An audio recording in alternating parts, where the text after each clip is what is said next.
Since the president is a key stakeholder and you've engaged him, I want to ask you some questions specifically to the president.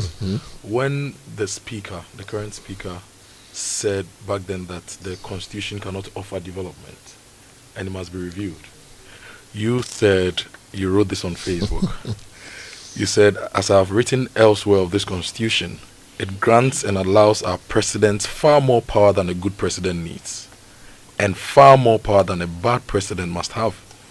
In short, it does not hinder a good president from doing anything good that he or she desires to do for our country.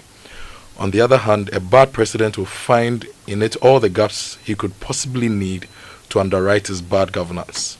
In the end, then it is the bad workman that blames his tools. Do you get a sense of how much power the president wants to let go? Well, this is a president that let's look at it politically, right? This is a president that has but one term, this last term.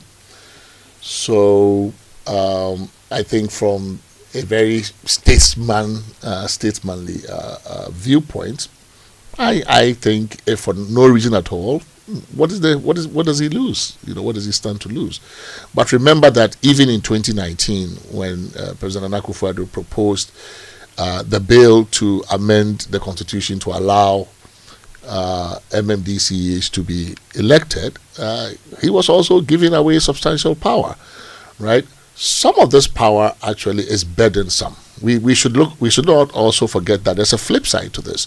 The president does indeed have disproportionate power, and like you just said, nothing good that you want done in this town can move if you don't get the attention of the president, and also nothing bad that must be stopped, unfortunately, can get stopped. So whether it's galamsey happening in the hinterland or whatever, it is to the president that we appeal. Why? Right? Because on his or her say-so, action can take place. So it is burdensome power, and I think that a good president must not like it. Why must you be appointing all the MMDCs in this town with all the politics involved, partisanship, how many CVs can you review? That so gradually you can see that they are relinquishing that power small. They have actually decentralized it. Let's allow our party people at the local level to take over. We're tired. So they do get tired of these things. So I think that there is a certain sense in which, just from the pure governance perspective, based on the experience they've had, nobody wants to be bothered with this stuff, right? So there is that, and there's also the fact that they know, you've worked this constitution before. Do you really think that these presidents go home and say, Charlie, these number of ministers, my house is besieged every day. If I can appoint a limitless number of people, they will all be on my case. If I got a constitution that said you could only appoint X, at least I can tell them, it's not me. I would have helped, but this one, the constitution I can't do it. So sometimes actually tying the president's hand is actually good for governance. It sanitizes the politics. It lowers the pressure on the president. So because then you can refer to the document as a constraint. I cannot do this, unfortunately, because of this.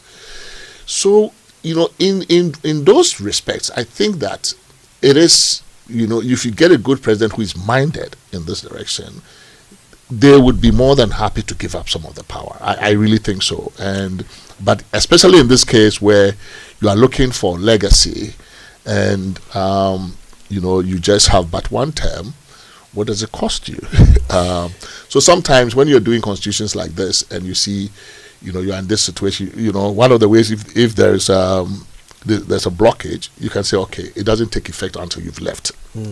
We allow you enjoy your small power for the 2 years, 3 years left, but it will take effect from this date. That's also one of the ways in which you might also